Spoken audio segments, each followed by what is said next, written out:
নমস্কাৰ ভিউৱাৰ্ছ, মই অপৰাজিতা। আপোনালোকক স্বাগতম জনাইছোঁ মোৰ নতুন চেনেল অপৰাজিতাৰ সৈতে কিছু ক্ষণ। ইয়াত কথা পাতিম আমি কিছুমান ৰেচিপি, সাজপাৰ, ডেক'ৰেশ্যন আদিৰ ওপৰত। আজি এইটো মোৰ প্ৰথম ভিডিঅ', গতিকে মই মোৰ প্ৰথম ভিডিঅ'টো আৰম্ভ কৰিব বিচাৰিছোঁ এটা কেকৰ ৰেচিপি লৈ। আৰু এইটো কুকাৰ কেক ৰেচিপি হয়। বিভিন্ন মল্ড ইউজ কৰি আমি কেনেকৈ কুকাৰ কেক বনাব পাৰোঁ তাৰে এইটো ৰেচিপি। আশা কৰিছোঁ আপোনালোকে ভাল পাব। হয়তো বহুতে জানেই বনাবলৈ, তথাপি অনুৰোধ কৰিছোঁ যাতে আপোনালোকে অন্তিমলৈকে ভিডিঅ'টি চাই, কিয়নো কেকৰ কিছুমান ডেক'ৰেশ্যনৰ ভিডিঅ' মই আপলোড কৰিছোঁ লাষ্টত। আৰু যদি আপোনালোকৰ ভাল লাগে তেনেহ'লে লাইক, শ্বেয়াৰ আৰু ছাবস্ক্ৰাইব কৰিবলৈ নাপাহৰিব। আহকচোন ৰেচিপিটোৰ ফালে যাওঁ। কেক বনাবলৈ আমাৰ সামগ্ৰী লাগিব। এইটো এটা পাত্ৰ লৈ লৈছোঁ কেকখিনি বাটাৰটো বনাবৰ বাবে। 1 কাপ ৰিফাইন অইল, 1 কাপ চেনি, 1.5 কাপ ময়দা। আপোনালোকৰ সুবিধাৰ বাবে 1.5 কাপটো মই এনেকৈ লৈ লৈছোঁ। 1 চামুচ বেকিং পাউডাৰ আৰু 2টা কণী। মিক্সাৰ গ্ৰাইণ্ডাৰটো লৈছোঁ চেনিখিনি পিচি ল'বৰ বাবে। এতিয়া চেনি 1 কাপ মই গ্ৰাইণ্ডাৰত দি পিচি ল'ম।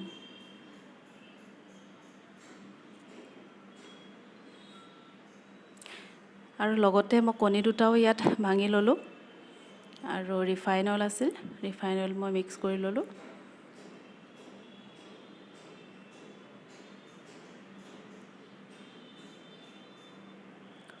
এতিয়া হেণ্ড ব্লেণ্ডাৰৰ সহায়ত মই এইখিনি ফেটি ল'ম।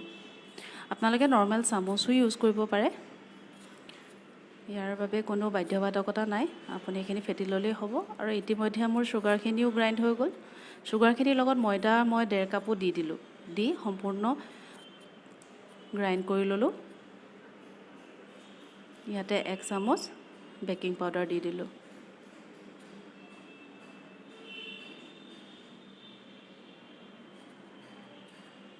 এতিয়া কণী আৰু ৰিফাইন অইলৰ যোনটো মিশ্ৰণ আমি তৈয়াৰ কৰি ৰাখিছোঁ তাত আমি গোটেইখিনি দি দিম। বহুতে এইটো লাহে লাহে অলপ অলপকৈ মিক্স কৰে, মই কিন্তু ইয়াত একেলগেই দি দিলোঁ। হেণ্ড ব্লেণ্ডাৰৰ সহায়ত মই এইখিনি মিক্স কৰি বেটাৰটো এনেকুৱা থিকনেছত বনাই দেখুৱাইছোঁ।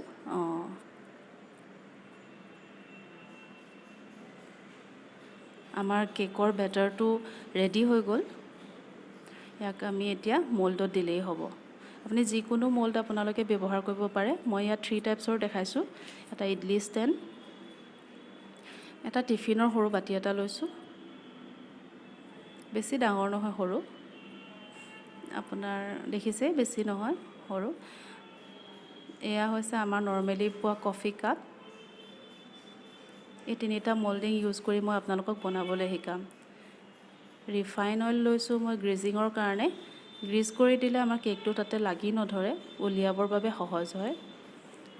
এতিয়া মই কাপকেইটা, ইডলি ষ্টেণ্ডটো আৰু টিফিনটো সম্পূৰ্ণৰূপে গ্ৰীচিং কৰিম। আফটাৰ গ্ৰীচিং আপুনি ডাষ্টিং কৰিব লাগে। ডাষ্টিং কৰিলে খুব সুন্দৰ হয় উলিয়াওঁতে, নহ'লে লাগি ধৰে বা আধাতে ভাঙিও যায় কেতিয়াবা।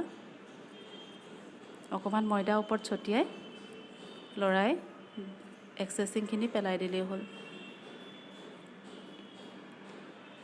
এতিয়া লাহেকৈ মই ৰেডি কৰি থোৱা কেকৰ বেটাৰটো অলপ অলপকৈ দি যাম।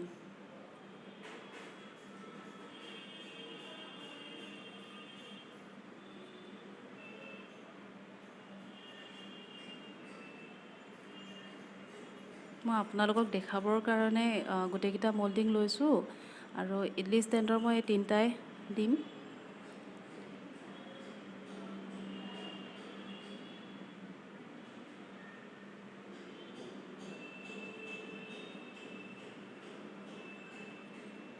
বৰ এটা স্পষ্টৰে দেখাবলৈ পৰা হোৱা নাই, তথাপি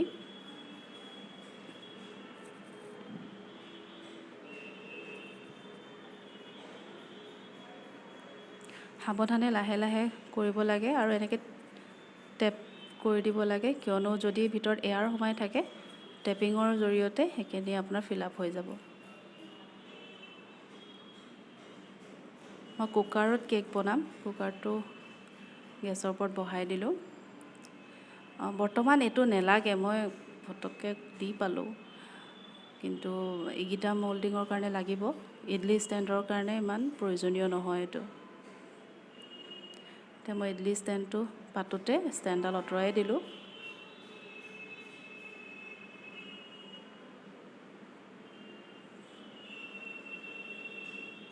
পাঁচ মিনিটৰ পিছত চাইছিলোঁ, হুইচেলটো লগাব নালাগে, মনত ৰাখিব।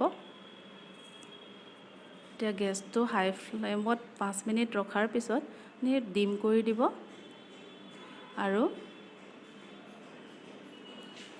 15 মিনিটছৰ কাৰণে ৰাখিব। আফটাৰ 15 মিনিটছ প্ৰায় সিজি যায়। কুকাৰৰ থিকনেছৰ ওপৰতো বহুতখিনি ডিপেণ্ড কৰে, কাৰোবাৰ কুকাৰ ডাঠ হয়, কাৰোবাৰ পাতল হয়। গতিকে আপুনি 15 মিনিটছৰ পিছত এলাৰ্ট থাকিব। এটা ডিপ ষ্টিক ল'ব বা টুথপিক ল'ব, লৈ সোমোৱাই চাব সিজিছে নে নাই সিজা। এয়া মোৰ 15 মিনিটছত ইডলি ষ্টেণ্ডৰ কেক হৈ গ'ল। দেখিছে খুব সুন্দৰ হৈছে।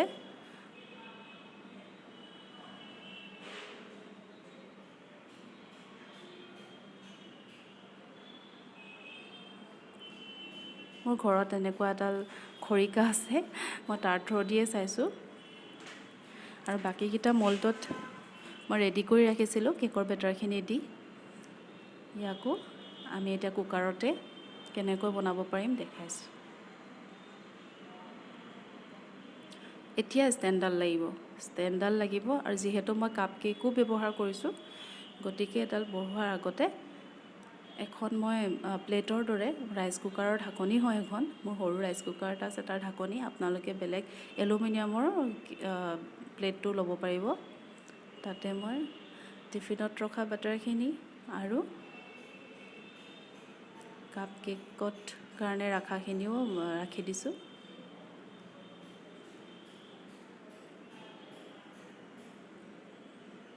আৰু ঢাকনখন ওপৰত ৰাখি দিছোঁ, জাষ্ট ৰাখিছোঁ, আপুনি ঢাকন মাৰি দিবলৈও প্ৰয়োজন নাই।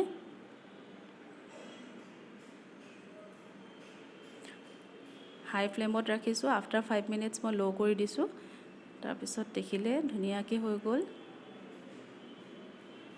Cake, cup cake. ইডলি ষ্টেণ্ডৰ এইখিনি পিছফালে অকণমান এৰালে দেই, এৰালে, খুব সুন্দৰ হৈছে।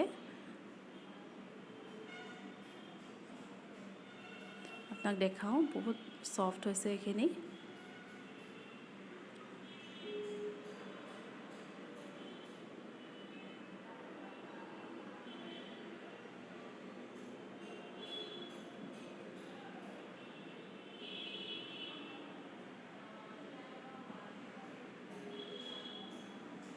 পূৰা ছফ্ট আৰু খাবলৈ বহুতেই সোৱাদ হ'ব। আপোনালোকে বনাই চাব। আৰু এয়া মই আইচিং কৰি দিলোঁ। আইচিং কৰাৰ পিছত ইয়াৰ লুকছটো এনেধৰণৰ হ'ল।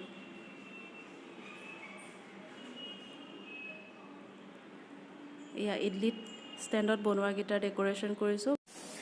হেল্ল' ভিউৱাৰ্ছ, যদি আপোনাৰ এই ভিডিঅ'টি ভাল লাগিছে তেনেহ'লে লাইক, শ্বেয়াৰ আৰু ছাবস্ক্ৰাইব কৰিবলৈ নাপাহৰিব। পুনৰ লগ পাম এটা নতুন টপিকৰ সৈতে। আজিলৈ নমস্কাৰ।